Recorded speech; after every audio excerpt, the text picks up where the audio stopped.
आपके भी मन में कभी ना कभी ये जरूर आया होगा कि आज से तकरीबन 1 या 2 हजार साल बाद की जिंदगी कैसी होगी। बेशक आप या मैं उस समय तक नहीं रह पाएंगे, लेकिन अगर इसका पता लग जाए तो कितना मजेदार होगा। खैर, पॉल डिनेक नाम के इस आदमी ने कुछ ऐसा ही महसूस किया और दुनिया को बताया कि उसने सन 3906 में क्या क्या देखा, और साथ ही कहा कि वो वहां पर अपना काफी लंबा समय बिता कर आया है। सिर्फ उसने इसके बारे में कुछ बातें करी, लेकिन उसने एक पूरी डायरी अपने एक्सपीरियंस के बारे में लिखी थी। और ये सब बातें दुनिया को बोलने के बाद उसके पास एक चर्च और वैज्ञानिकों ने उससे बातें भी करनी चाहिए। लेकिन आगे क्या हुआ, चलिए जानते हैं। पॉल डिनेक नाम का यह आदमी स्विट्जरलैंड में एक लैंग्वेज टीचर हुआ करता था। करियर में उसके बहुत ही स्ट्रगल थी, साथ ही वो एक ऐसी बीमारी से पीड़ित था जिसका इलाज कहीं से भी मुमकिन नहीं हो पा रहा था। जी हाँ, ये बंदा एन्सेफेलाइटिस नाम की बीमारी से ग्रस्त हो चुका था। इसे हम आम भाषा में यूरोपियन स्लीपिंग इलनेस के नाम से भी जानते हैं। सन 1922 तक आते आते उसकी ये बीमारी इतनी ज्यादा बढ़ गई कि वो बंदा कोमा में चला गया। उसे तुरंत जिनेवा हॉस्पिटल में भर्ती करवाया गया। बाद में वो ठीक भी हो गया, लेकिन इसी कोमा के अंतराल में उसका शरीर यहीं पर था, पर उसकी आत्मा एक बहुत लंबा टाइम ट्रेवल कर चुकी थी। लेकिन पॉल ने यह बात किसी को नहीं बताई, सब सीक्रेट रखी। वो ठीक होने के बाद ग्रीस चला गया और वहीं पर वो अपना टीचर वाला काम करने लगा। उसे लग रहा था कि यहाँ वो जाकर वो अपनी बीमारी का पक्का इलाज करवा लेगा, लेकिन ऐसा कुछ नहीं हुआ, क्योंकि सन 1924 तक आते आते पॉल की मौत ट्यूबरकुलोसिस की वजह से हो चुकी थी। लेकिन अपने मरने से कुछ मिनटों पहले उसने अपने एक स्टूडेंट को पास बुलाया और उसने अपनी वो प्राइवेट डायरी उसको दे दी। वो डायरी जर्मनी भाषा में लिखी गई थी। उसकी डायरी को जॉर्ज नाम के स्टूडेंट ने कई बार पॉल के हाथों में पहले भी देखा था, लेकिन कभी पॉल ने इसके बारे में किसी के साथ जिक्र नहीं किया। जिसके बाद उसके ही एक स्टूडेंट ने उस डायरी को ग्रीक भाषा में ट्रांसलेट करना शुरू किया, और ये ट्रांसलेट करते ही वो स्टूडेंट समझ गया कि पॉल ने इस डायरी में अपनी सन 3906 की यात्रा का वर्णन किया हुआ है। इस डायरी के मुताबिक जब पॉल कोमा में थे तब उसकी पूरी आत्मा उसके शरीर से निकलकर सीधा भविष्य में यात्रा करने लग गई थी। जिसके बाद डायरी में अब ये लाइन थी कि मैं ये बातें कभी किसी के साथ शेयर नहीं करूंगा, क्योंकि कोई मेरी बातों का विश्वास नहीं करेगा और लोग मुझे पागल कहेंगे। क्या आप इस बात पर विश्वास करेंगे कि पॉल द्वारा लिखी गई उस डायरी को पूरी तरह सही से ट्रांसलेट करने में पूरे 14 सालों का समय लगा, और समय आया 1940 का, और शुरुआत थी वर्ल्ड वॉर 2 की, जब पॉल की ये डायरी जो उसके स्टूडेंट के पास थी वो नाजी लोगों के हाथ लग गई और वो उसे आगे से आगे सप्लाई करने लगे। नाजी लोग ये कभी नहीं चाहते थे कि पॉल की ये डायरी कभी पब्लिक के हाथ लगे।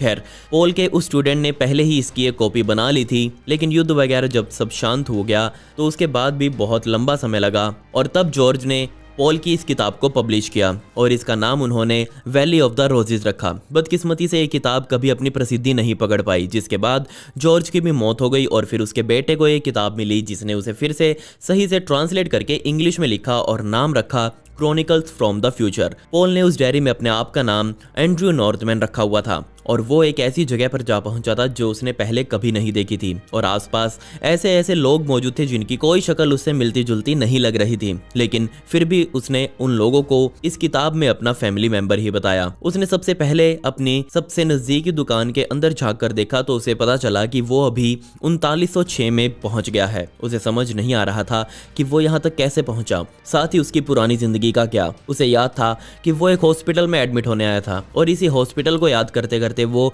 सन 3906 के एक हॉस्पिटल में घुस गया।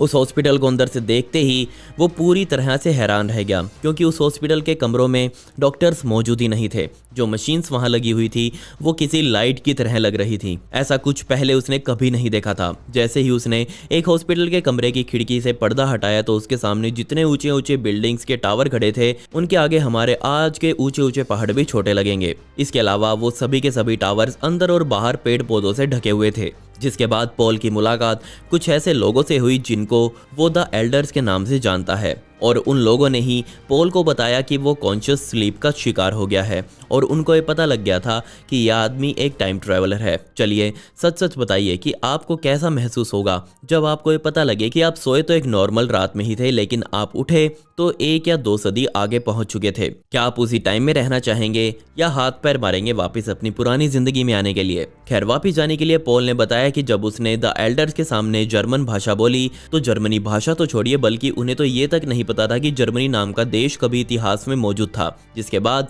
द एल्डर्स ने पोल की इस नई दुनिया को समझने में बहुत मदद करी। साथ ही वो खुद भी इन लोगों को बता रहा था कि उनकी दुनिया कैसी है। लेकिन कमाल की बात यह थी कि द एल्डर्स को 20वीं शताब्दी के बारे में जानने का कोई इंटरेस्ट नहीं था। जब पोल ने द एल्डर से पूछा कि वो इसके पास्ट के बारे में क्यों नहीं जानना चाहते, तो उन्होंने जवाब दिया कि हमें इस धरती का इतिहास पहले ही बताया गया है, इसलिए हम तुमसे ये इतिहास नहीं जानना चाहते। खैर, जब पोल कोमा से बाहर आया तो उसे अपने द्वारा की गई उस समय यात्रा की सभी बातें याद थी और उसने तुरंत इस सभी बातों को अपनी एक डायरी में लिखना शुरू कर दिया। उसने बताया कि तब के लोग कुछ ही मिनटों में पृथ्वी से मंगल ग्रह पर पहुंच रहे थे। आधे से ज्यादा मार्स पृथ्वी की कॉलोनी बन चुका था। इसके अलावा उस समय की धरती पर बहुत सारी सोशल और इकोनॉमिक प्रॉब्लम्स मौजूद थी। सन 2000 से 2300 के बीच में बहुत सी समस्याएं इंसानों को झेलनी होंगी, जिनमें से ओवर पॉपुलेशन सबसे बड़ी समस्या है। इसके अलावा पोल ने जो अभी हाल ही में कोरोना वायरस जो फैला था, उसका हल्का सा हिंट प्लेग के रूप में अपनी डायरी में लिखा था, जिसमें उसने कहा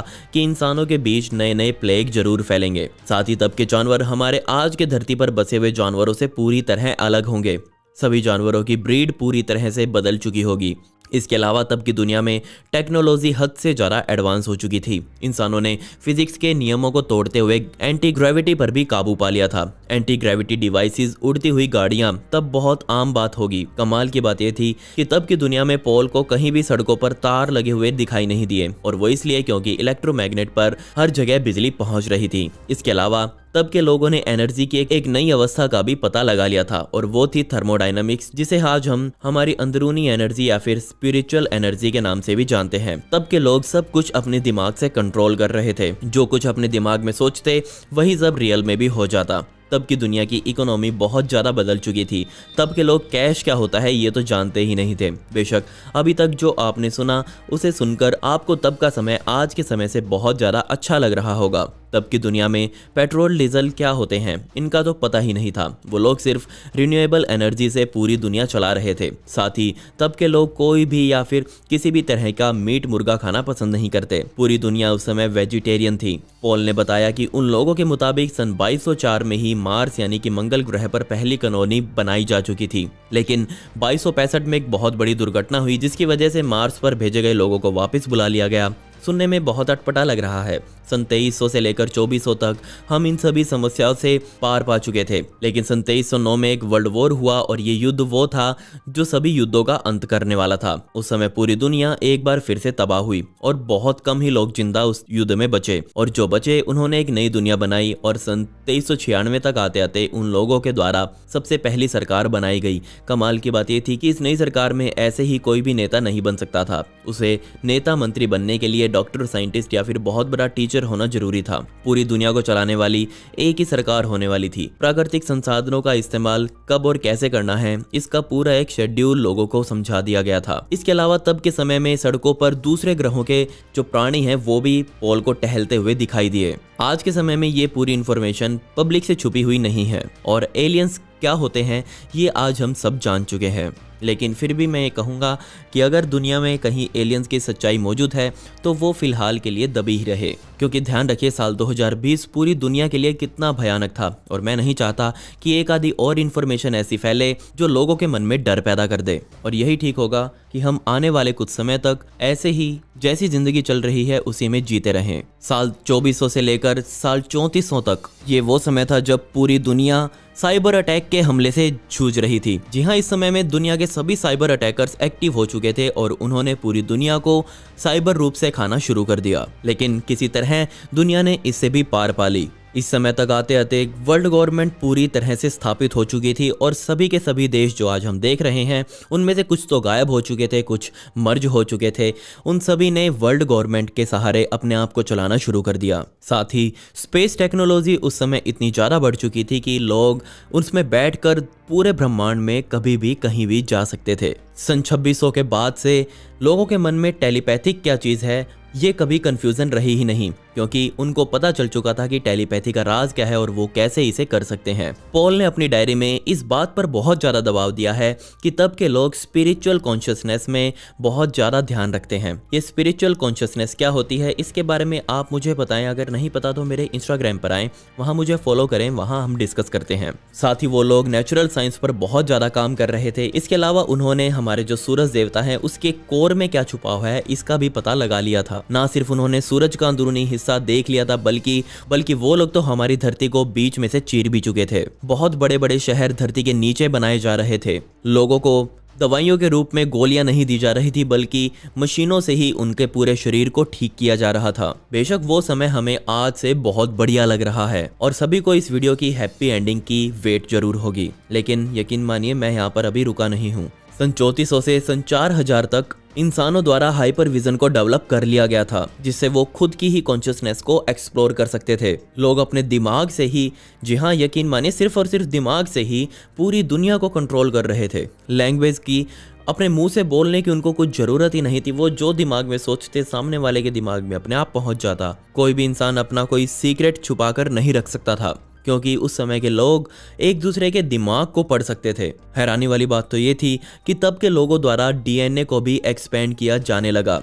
वो किसी का भी डीएनए उठाकर किसी के अंदर भी डाल सकते थे। तब के एलियंस द्वारा इंसानों को ऐसे ऐसे डोर्स दिए गए जो डोरेमोन ने एनीवेयर डोर बना रखा था। जी हाँ, उनके द्वारा लोग टेलीपोर्ट हो रहे थे। आसान भाषा में कहूँ तो वो नई दुनिया बिल्कुल जन्नत जैसी थी। भूख, डर, वॉर या फिर युद्ध जैसे हालात तब के दुनिया में कहीं थे ही नहीं। आपको क्या लगता है, पॉल की ये कहानी सच है या फिर उसने सिर्फ प्रसिद्धि पाने के लिए ये सब किया? मुझे कमेंट सेक्शन में जरूर बताइएगा। और पिछली वीडियो का शाउट आउट महेंद्र को and comment pick me to get a shout out in next video. मिलते हैं अगली वीडियो में। ये वीडियो देखने के लिए धन्यवाद।